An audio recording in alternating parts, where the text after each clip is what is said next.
Take to make a perfect bitch is right in my view. Is it real right now, girl? Are you really in my world? She can take that shit back if she say what she don't mean. She's my helping hand. She gon' try to further me and rub my back at night. She gon' always nurture me. She gon' give me my space. And I gon' think I deal with somebody else. She ain't gon' stay in her place and let me take control like nobody else. She the true definition of a chick that ain't in competition with these other bitches. She gon' grant my wishes, never act malicious as she do the dishes. I've been dreaming about you all night. Desire in the pain, my body shifting all night. Pleasure is so busy, baby. So busy, baby.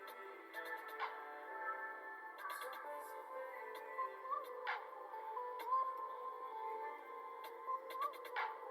Pleasure is so busy, baby. So busy, baby.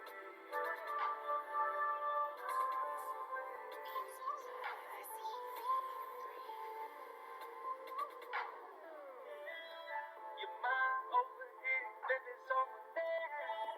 I see you wiping tears, yeah, this shit ain't fair. I'm still stuck on the fact that this shit was never in the plan.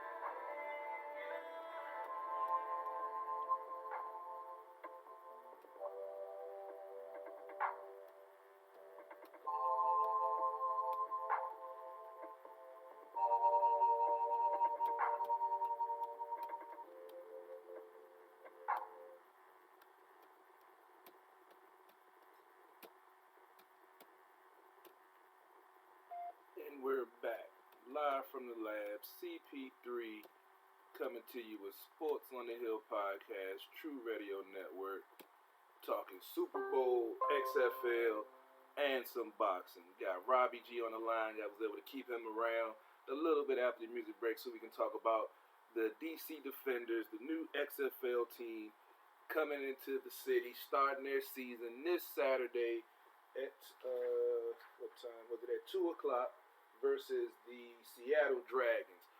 Robbie, I know you got the rules in front of us. I know there are a couple of rules that's different from the NFL. So, y'all, let you go ahead and run those down real quick. I'll go over the schedule before we start talking Super Bowl and let you get up out of here. Go spend some time with Zach and the missus. Yeah. So, the big difference is obviously for the kickoff rules. So we'll start there. So if you go to sportingnews.com, they have a great article breaking down the differences between the XFL and the NFL. I won't go into all of it, but basically one of the big things is the punting team cannot release past the line of scrimmage until the ball is kicked. But if you watched over, they cannot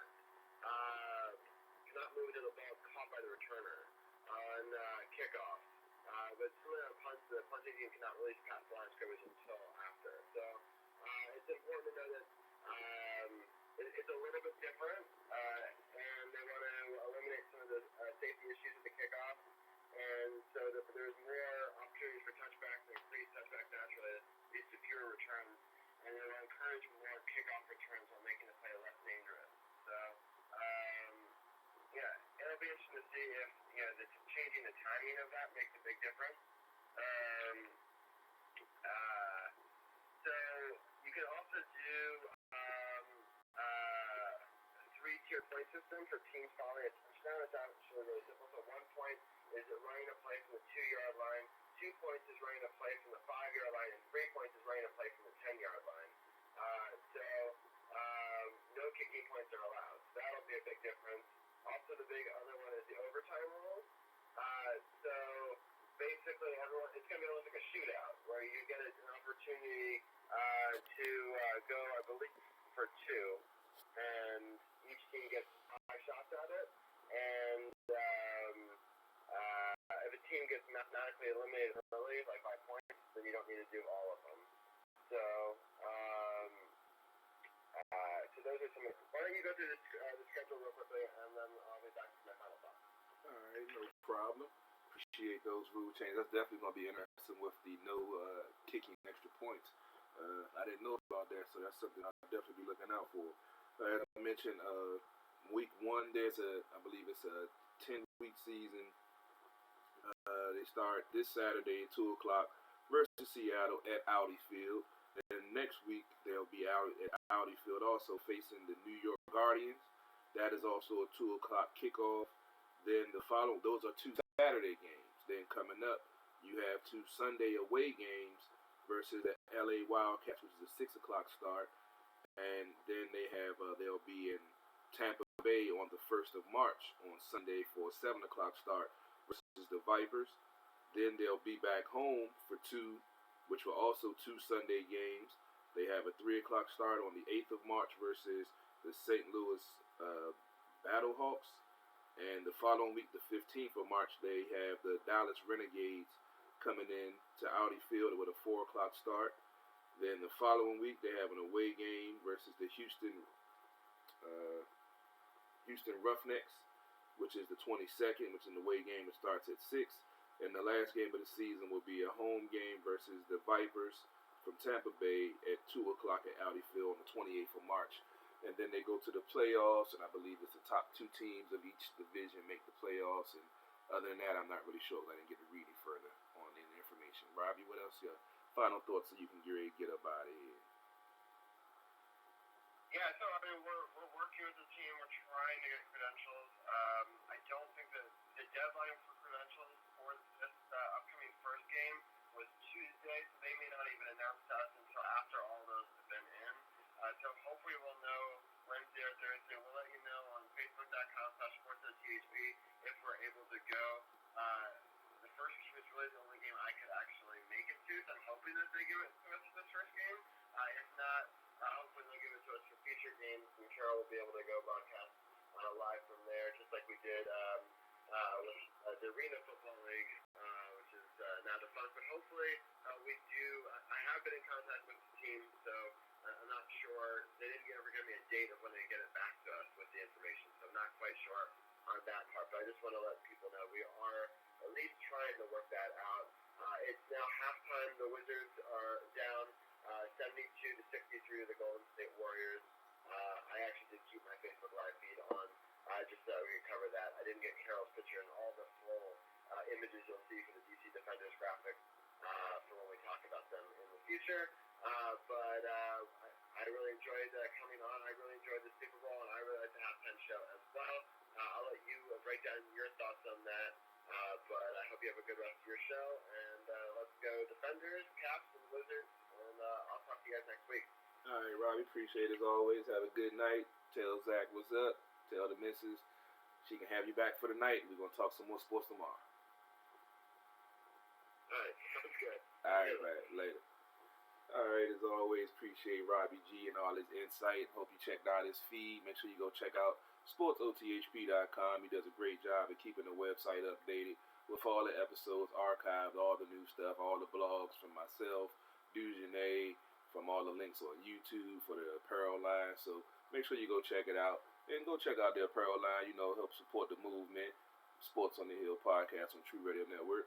Go check it out. We got the District of Champions gear with all the championships that they've had over the last few years. So go check it out. Speaking of championships, perfect segue. We're going to talk about Super Bowl 54, San Francisco versus Kansas City.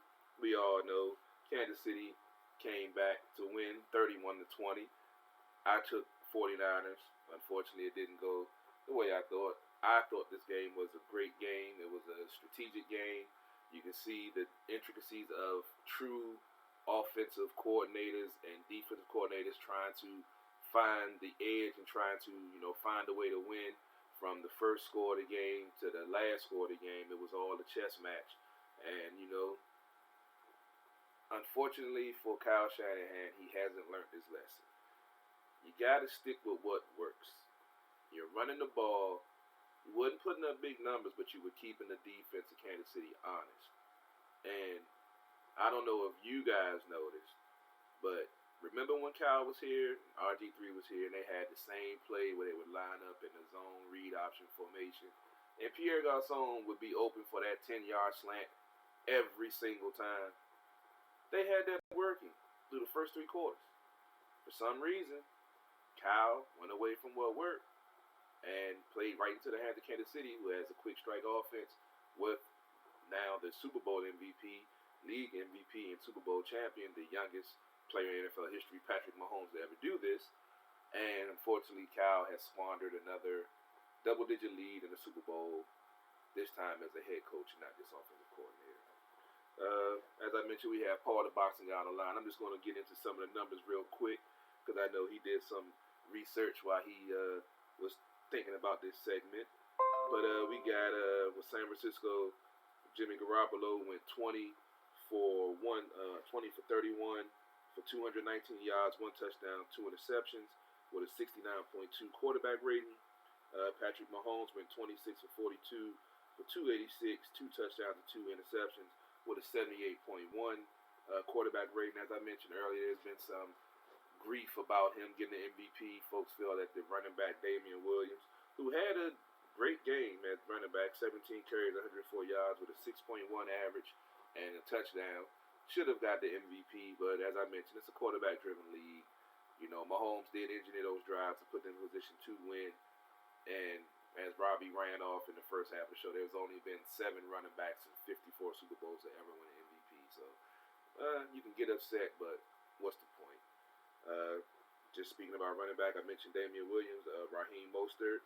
He had 12 carries for 58 yards, a 4.8 yard average with 1 touchdown. Should have ran the ball more, Kyle. Simple as that. Should have ran the ball more.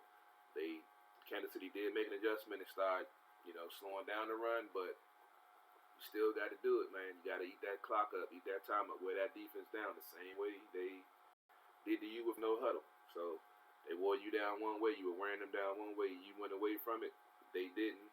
They're hosting the trophy, and you're thinking woulda, coulda, shoulda right now. Wide receivers, Deebo Samuel for the 49ers had 5 catches, 39 yards with a 7.8 yard average, no touchdowns. Kelsey, the tight end that gives everybody problems, he went 6 for 6.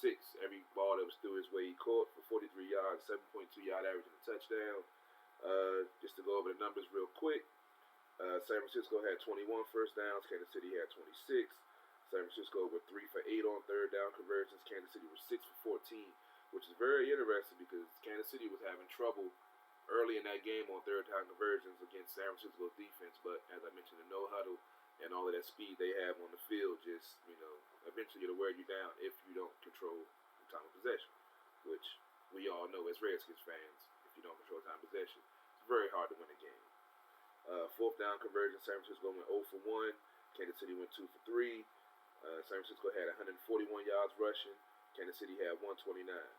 So they had 140 yards rushing, but they didn't run the ball enough in the fourth quarter. So that's when we talk about running the ball, sustaining it, time of possession, which is key because San Francisco only had the ball for 26 minutes. Kansas City had it for 33. 7-minute difference. Defense, fatigue, tired. It all goes hand in hand. We've seen it over and over as Redskins fans. What happens to your defense in the fourth quarter when the other team has the momentum and start hitting their plays and you're gasping for air, hands on your hip, trying to dig down deep to stop it. And unfortunately, it's very hard to stop. Passing yards, San Francisco had 210. Kansas City had 268. For total yards, San Francisco had 351. Kansas City had 397. San Francisco had 5 penalties for 45 yards. Kansas City had 4 for 24. I heard a lot of folks complaining about the refereeing, as we mentioned in the hockey segment, as we mentioned in the basketball segment. Refs aren't perfect. They're going to miss stuff. Is it conspiracy or whatever? I'm not going to get into all of that. But ultimately, as I said, this game came down to Kyle not sticking what worked. Kansas City's explosive offense found the way to put up points, which they've done all season. We already mentioned last week on the preview that the 49ers averaged 29 points a game in the playoffs. No, 29 points a game for the season. And Kansas City only averaged 24. So the 49ers had the offense to do it, to win this game. They just didn't sustain and do what they had to do to win the game, which is control the clock, control the trenches, and run the ball when you need to. And on that note, I'm going to bring in Paul, the boxing guy. He doesn't just cover boxing.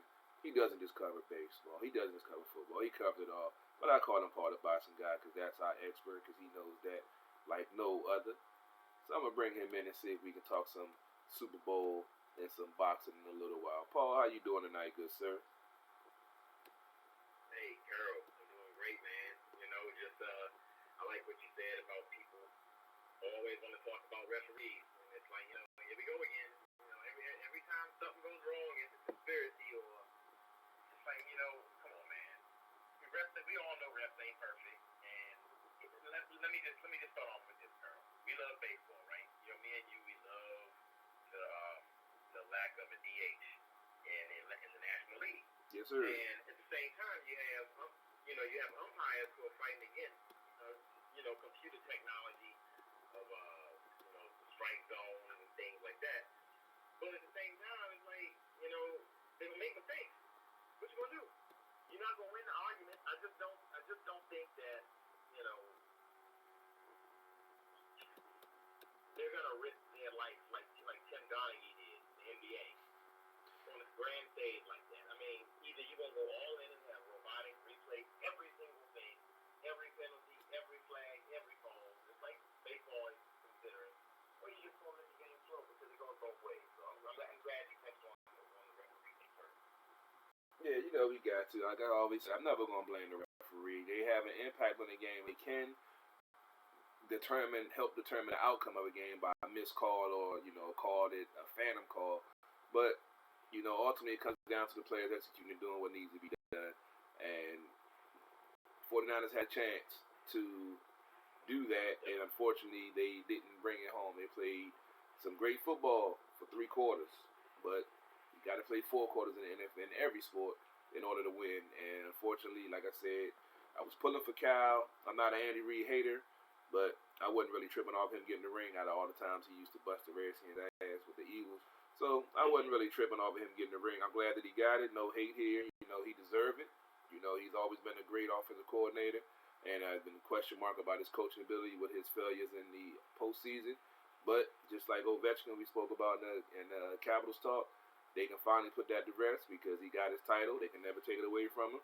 And he's finally done what he needed to do. And you can honestly say now he's a Hall of Fame coach. I mean, the man's been to 8 championship games, 2 Super Bowls, and finally won one. So you got to give respect where it's due. You know, I'd have liked Cal to get it. You know, he still got a good squad. They'll definitely be back. And, you know, it was a great game. Did you get a chance to check any of it out, or you were busy with the Army running around with all those kids you got, man? Now, surprisingly, I got to watch a vast majority of the Super Bowl, which is surprising because I wanted to see the Winter Soldier advertisement. So I was like, I ain't stopping watching the game until I see the Captain America ad, right? So I like what you said about Andy Reid, and, you know, we all remember Andy Reid in Philly. He faced a lot of criticism back in the day that didn't pass too much. What I would like, you know, this is something I just thought of just now when you mentioned Andy Reid and his criticism. I just feel like Andy Reid was ahead of his time. And that's funny to say because we all know he's a student of, you know, Bill Walsh, coaching tree, and the whole, you know, West Coast offense and all. But when he was coaching the Eagles, mainly his first few years, even up until the mid to late 2000s, when he was throwing a lot, you know, teams still were kind of run heavy. You still had teams. I mean, look as recently as, you know, Chris Johnson and Lindell White running that rock together. You know, teams had a workhorse running back, Redskins and Clinton Portis. So, you know, it wasn't really vogue to pass the ball as much as Andy Reid was doing outside of a few teams, like obviously Greatest Show on Turf, St. Louis and Minnesota when they had Randall Cunningham and Dante Caldwell and Randy Moss, but they also had, you know, Robert Smith and all those guys. But I just feel like with the way the rules changed, it benefits Andy even more, and allows him to have much more success when he probably wouldn't have had success before. When we all know the old saying used to be in the playoffs, defense wins championships. Remember, Tampa Bay would lock them down and would lock Philly down in the playoffs every year with their D. But that's kind of starting to slowly change. But I just want to get into the game real quick, man. You know, I mean, I wanted San Fran to win. I don't have a problem with Kyle. I feel like not Kyle. like he has the super. I feel like he has Donovan McNabb, ultra, right? So with Patrick Mahomes, because he can do everything McNabb can do, but better, faster, stronger, younger.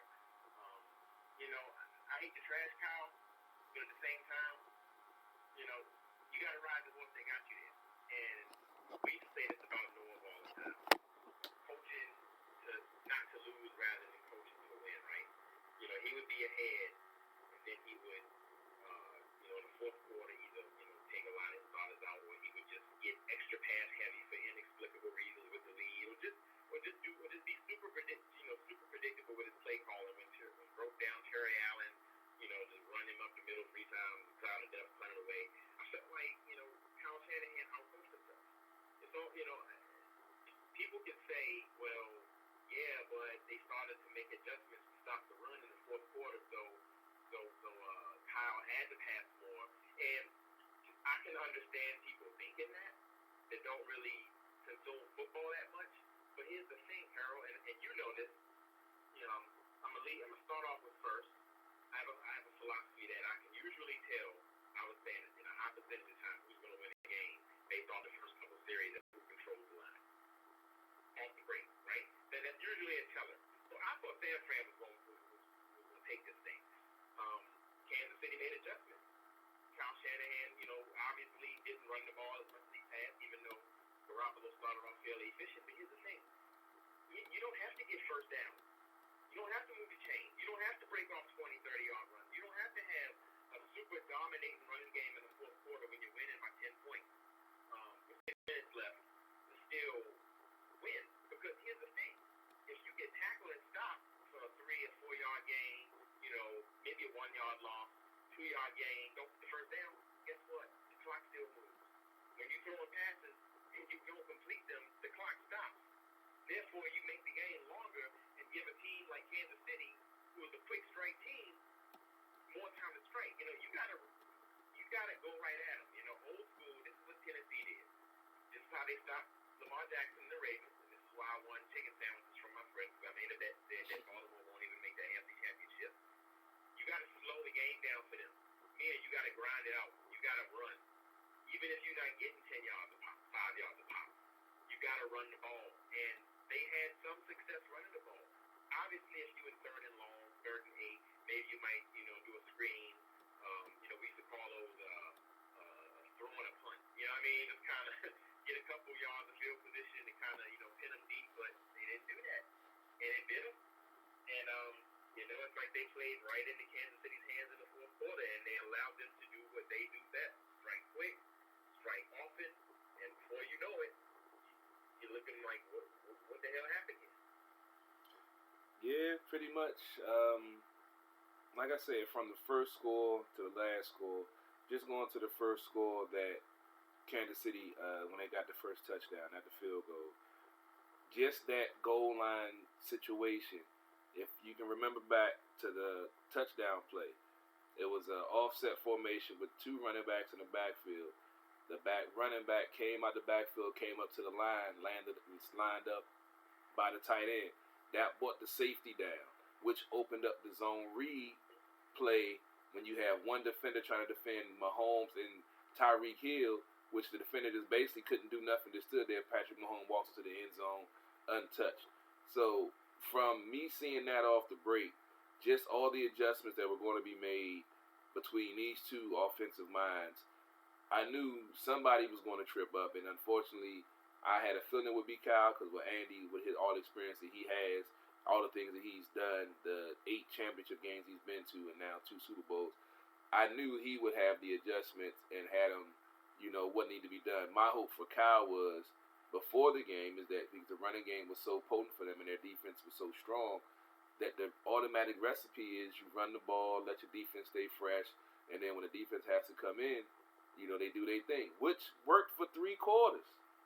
But for some reason, like you said, he outcoached himself by changing up, trying to outthink and outdo whatever. Now, you got to give credit to Tom Sula on the other side. That man, game plan was on point. They did what they had to do. They made adjustments. They slowed down the running game with Mostert, who put up 200 yards rushing and 4 touchdowns in the NFC Championship game. But like I said, they held him to 54 yards and a touch on 12 carries. You got to keep on feeding the running back, running the clock down, like Paul was saying, and making it a shorter game, and it's more of a chess match. Unfortunately, Kyle was a little over his head, and it is what it is. Hopefully he learns, but the team is stopped. They got a couple of questions with Richard Sherman.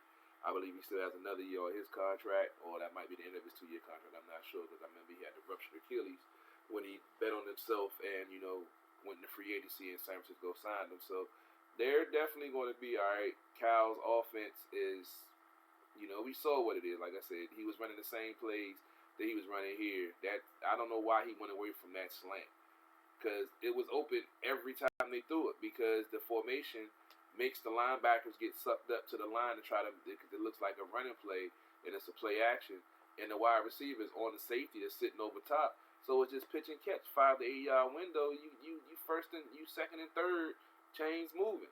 But like we always talk about with these young offensive coordinators and their genius minds, sometimes they outthink themselves and make the game too complicated. So it is what it is. It was a good game. And I also felt like he didn't get, I understand you can't always get your best player involved as much as you like, because the other team knows that best player.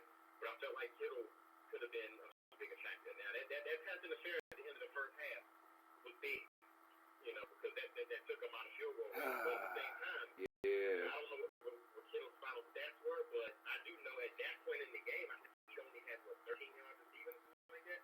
And like you saying, Kyle was drawing up. Just think about how they utilize tight ends here. You know what I'm saying? And Kill is such a phenomenal weapon.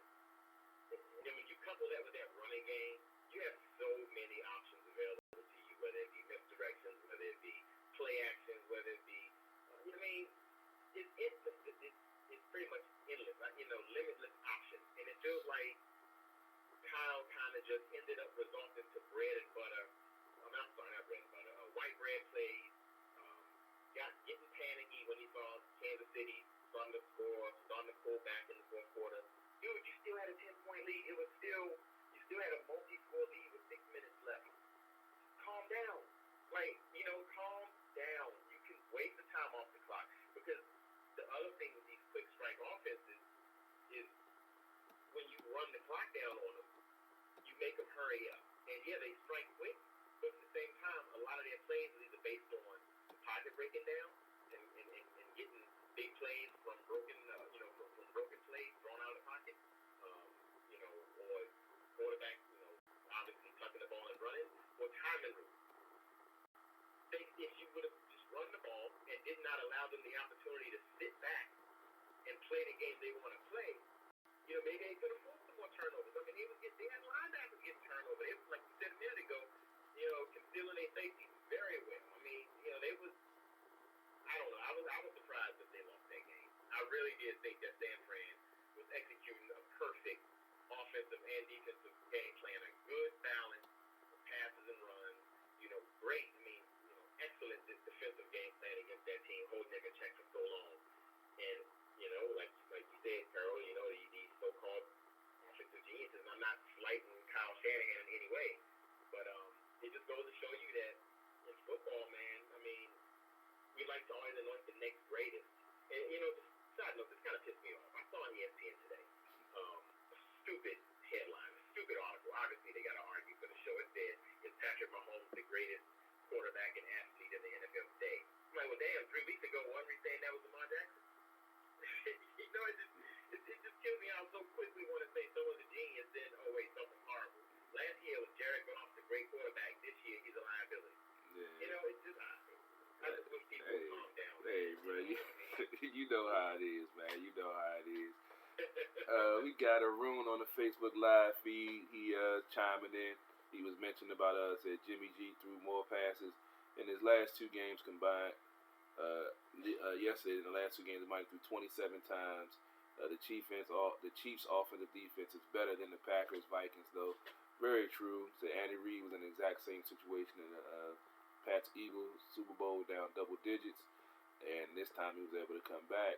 He said the difference was having Mahomes instead of McNabb, and the best defense in the league can't give up 21 points in the fourth quarter. Well, that fourth was a interesting fourth, and the game came down to after Kansas City was only down 3 points, and it was a 3rd and 10. 49ers were driving the ball. They were close to, that gimme, should I go for the field goal or punt or try to go for it? And instead of going for something short, I think they were on like their 45. They tried to go over the top for a big play. Now, if you took something short to the tight end, try to get Kittle involved like you mentioned, or a little wheel route to the running back out the backfield to make it 4th and 3, 4th and 4. That makes it more manageable. I feel like that, like you said, he was doing too much trying to get it all in one shot, and I think that was the determining factor of that game in the fourth quarter when he went for it all or whatever. And I believe they punt. Did they punt? I can't remember. Punt out. They did go for it on. I think they did go for it on fourth down, turned the ball over on downs, and Kansas City just took over and won the game. So I mean, live and learn. We had a good season. There's a lot of things going to be happening next year. We're going to, Redskins have a new head coach. We got some new things going on. We'll talk briefly about the Skins. I know Paul had a couple of points you want to bring up. Vernon Davis retired. Hopefully, we've been talking about it all season since Jordan Reed didn't even play this season since he got a concussion in the 3rd week of the preseason. We don't want to see him go. We love his talent, but I think hopefully he makes a decision to retire. There's a lot of question marks. The Trent Williams situation. I know how I feel about it. You vowed you're not going to play for the team anymore. You in the media crying, talking about how dirty they did you. Redskins offer to get the NFLPA to investigate. You come out the next day. No, I don't want y'all to investigate. I just wanted y'all to know what was going on. And for 6 years, you have a wife. And you have something that's been bothering you. You're trying to tell me your wife didn't nag you to go to get a second opinion. You're trying to tell me that you just sat there for 6 years with the same ailment and not doing anything, and now you want to cry in the media and try to get sympathy after you're on the books for $14 million. Been one of the highest paid left tackles in the game since you've been in the game. And now you want to talk about, oh, woe is me. My opinion, trade his ass, get a pick, move on. You got to get younger anyway. He's 33. But if he comes back, it is what it is. I say let him walk, trade him because he's still in the contract. And Brandon Sheriff to me is the most important key on this line. If they can re-sign him, still got Wes Martin. I'm thinking Morgan Moses might be on his way out. And they got Christensen Jr. He played pretty well when he got put on the right tackle when Moses was hurt like he normally is. So this team, as I mentioned last year before they fired Jay and when they had Bill Callahan as coach, the cupboard is not bare on this team. They have talent, and now you have a coach that I have confidence in that can develop that talent into a winning program.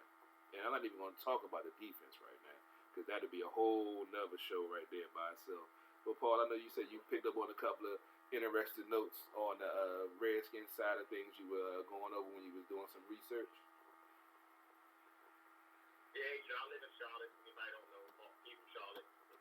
So I keep up with the Panthers a lot. As soon as Ron Rivera got fired, I said Ron Rivera head coach 2020. I was very happy when they hired him. I was very happy when, I hoped they would name Scott Turner as OC, and they did. He's going to help Bryce Love and Chris Thompson if he's still around. I think Chris Thompson is expendable. If Bryce Love is actually healthy, and they can have a McCaffrey-like running back. But, we all know tight end is a glaring weakness, and Carolina thrives on the great tight end. So I was actually going to say in a blog post, don't be surprised if Greg Olsen comes to visit and they use him as a potential 1-year stopgap. Well, he's supposed to be visiting and working out. So Adam Schefter, thanks for taking my thunder, my prediction. I don't have a leak, it was just a hunch. But I put it in the book. I think Luke Kechly is either going to end up being a coaching assistant here at some point, or when this year passes and he's eligible again to enter free agency and return to football, I think he's going to come back and play for this team. I think the new owner in Carolina, David Tepper, and the new coach, I think that didn't really rub Luke Kechly the right way, and I think that's also besides the concussions why he stepped away from man. If that man came to Washington and people who never seen him before, trying to tell you, that man is essentially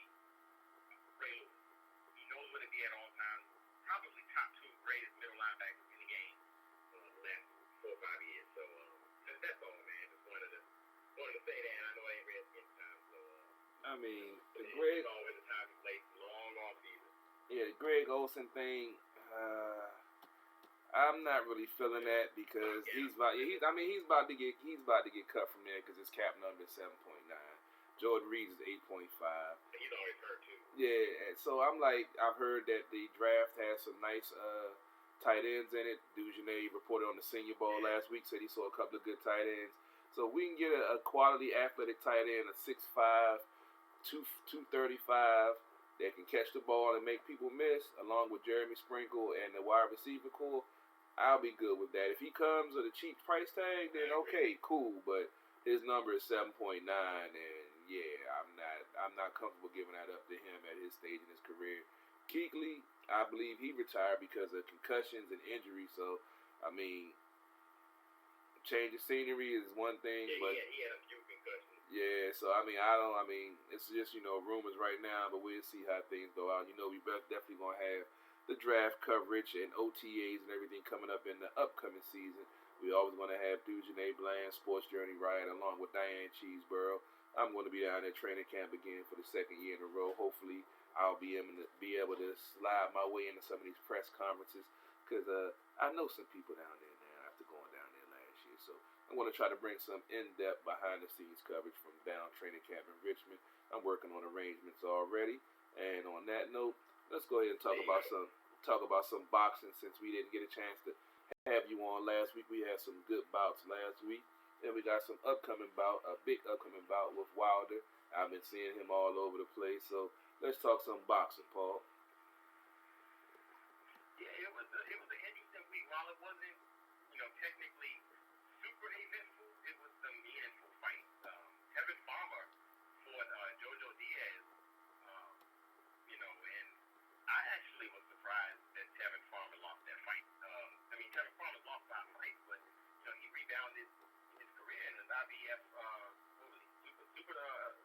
junior lightweight champion, super featherweight champion. I was surprised that Jojo Diaz won that fight. And Kevin Farmer, he looked a little strange. They were concerned that he may have had a brain injury because he was blinking a lot, and he ended up getting a CT scan after the fight. He's okay, thank you. But Jojo Diaz kind of shocked the world with that win, and now that opens up a lot of changes in that super featherweight division, even the lightweight division, because now if Kevin Farmer fights Jojo Diaz again and loses again, he can kiss a fight with Gervonta Davis goodbye, and that opens up. Okay, so what happens next? Is Gervonta Davis going to take? I'm going to say his name wrong, more than likely, but Teofimo Lopez, or does he go after Lomachenko again? What's going to happen? So that was a pretty interesting outcome to a fight that I wasn't expecting to happen that way. Clarissa Shields, she won another world title, fastest multi-division world champion ever. I think she got titles in 3 or 4 weight classes already, and she ain't even got 10 fights yet. So she's been doing it. But the big fight now is Tyson Fury and Deontay Wilder, and that's coming up February 11th, I want to say, or February 8th. That's the fight. We all know that's going to be the fight. I don't know much about the undercard yet. I think they're still making the undercard. But that's going to be it, man. We get another show before that fight, so I'm going to reserve my prediction for a little bit closer to the fight, because I feel strangely about this fight. This fight don't feel the same way as Tyson Fury versus Wilder. When I said emphatically that I thought Tyson Fury was going to put the clinic on Wilder. And, obviously we know that fight ended in controversial draw. But, I look at it like this. Yeah, Fury, I believe you won, but you got knocked down twice. So maybe if you didn't get knocked down twice, you would have won. you know what I mean? It's just like how when you say, I'm not going to sit here and blame the refs. I'm not going to sit here and always blame the judges all the time. Even if I don't agree, because sometimes people look for different stuff. And sure, you got knocked down twice. That cost you what? 4 points? So what do you expect? So I'm going to withhold my prediction until the next show, closer to that fight. Because I don't know, man. I just feel strange about this fight for both fighters. I think Anthony Joshua's inking a deal with Pulev. He's one of the mandatories for one of his titles. He actually made news because he's trying to undercut his 4th title Let's face it, everybody likes to pretend like, oh, Joshua don't want to fight. This man's been trying to fight Deontay Wilder for 3 years now, and they don't even get a return phone call. So Tyson Fury and Wilder have already agreed to a third fight, regardless who wins this. So Joshua's like, Jesus, what do I need to do? Dillian White's been the mandatory challenger for Deontay Wilder's WBC belt for over 200 days, and they still haven't allowed him to fight yet. So it's just what's going on here. So what Joshua's doing is they sent Wilder an offer for a fight with Joshua after this Fury versus Wilder 2 fight. And I do believe they made the offer to Fury 2 based on who wins, because he wants that fourth title, that fourth recognized title. He's sick of these dudes. Wilder, just holding the WBC belt hostage. Fury talking about a lineal champ. Even Wilder said what I've been saying. Wilder's like, man, get out of here with that lineal champ.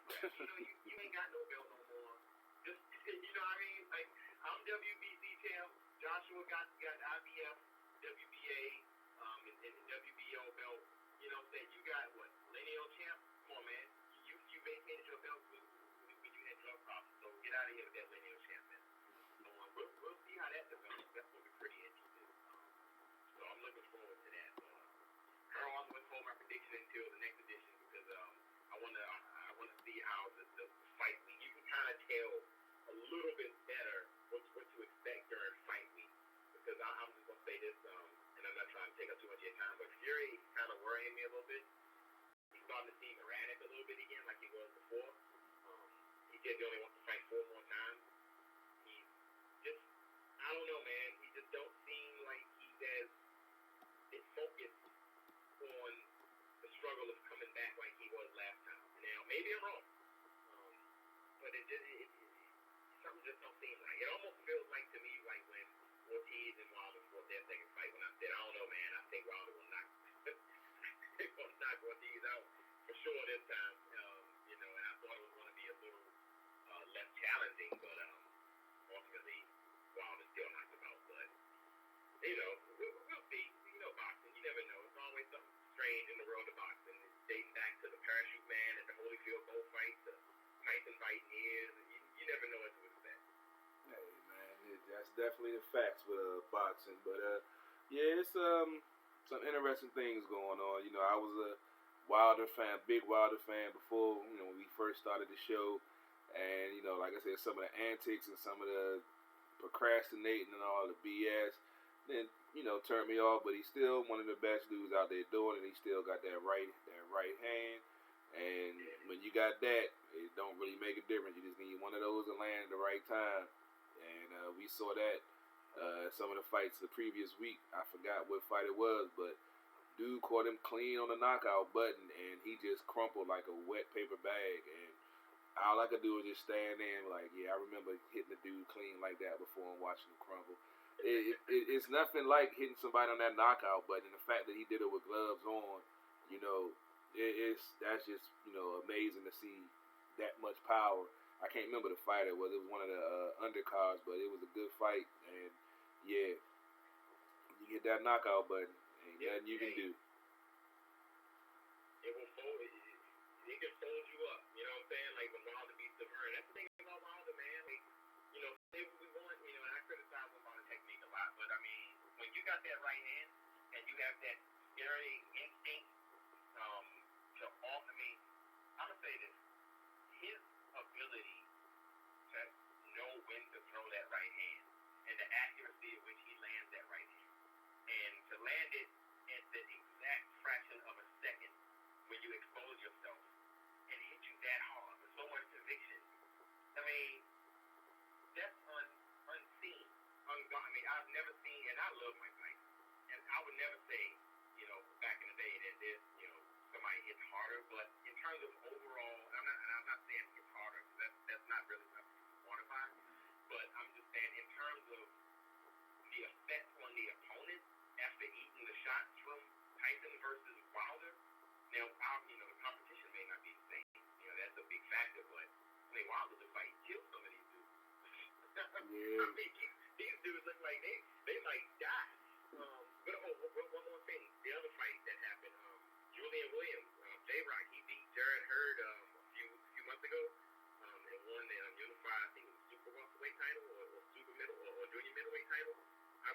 actually lost, got upset by Rosario. I can't remember his first name. The other week, and so now that division is thrown into array. Swift Hurd is on his way back. He has a fight coming up in a few weeks. I can't recall the opponent just yet because it's a couple weeks down the road. But once again we have those lulls. But getting ready to pick up again, man. After that Fury Wilder fight, we're gonna have some active months. Then it'll probably lull again around August, September, and then once November, December comes back, we'll get that big flurry of fights again. And it's gonna be an interesting year. Yeah, I said a couple weeks ago, 2020 is gonna be what's the word I'm looking for? Like a bellwether barometer type year for the future of boxing, and so far it's looking like it's gonna shape up that way. Sounds good. Sounds good. Definitely gonna have you around for more coverage, checking it out, and keeping us in sync with everything that's going on. But it's definitely gonna be interesting. Yeah, I love the way it ramps up. You got so much ready to go on. You got spring training around the corner. You got the XFL going on. You got now the football season is over. You got like a 9 to 12 week window before OTAs and before draft prep and all that stuff. So yeah, it's about to get real interesting. We're gonna have boxing popping off, and next thing you know, we're gonna be in the middle of summer with the Nationals defending World Series champions, and we covering them. So just stay tuned for so much more. We're bringing you the best sports coverage around. DC sports without the politics. It's not just a catchphrase. It's not just a motto. It's what we do. Paul, before we get out of here, because it's about 5 minutes to the top of the hour, it's about to get ready to shut it down. Let the folks know where they can find you and what you're working on for. Yes, indeed. You can find me on Instagram, T from Charlotte, all one word, or at Pugilist_HQ, PUGILIST_HQ.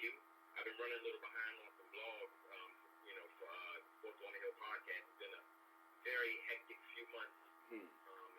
Just in the catch up mode, sometimes you gotta play catch up a little bit. But once you get caught up, you can't fall back again. So working on a few things there too. So stay on the lookout, and as of course, we'll keep you all posted, and definitely Harold will keep you posted. And when he posts the blogs, or I post the blog too. So stay tuned, man. There's a lot of things coming down the pipe, and thanks for having me on, brother. Always great to be on, and a great show again.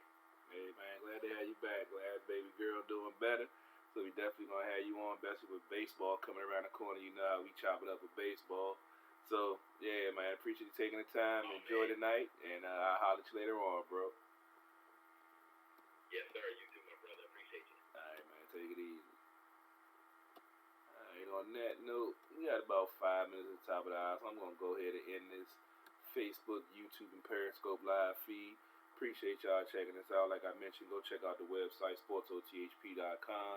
Go check out the YouTube channel, Carol Porter III. That's with 3 I's, not the number 3. Go check out my SoundCloud, Beats by CP3. You heard some tracks that I've been releasing lately. You heard the track at the music break, Submissive by my man Brian Hart on Radio Ready. Go check out Beats by CP3. Download it. Listen to it. Let me know what you think. But I'm in this feed now. Get ready to get out of here. Thanks for checking us out.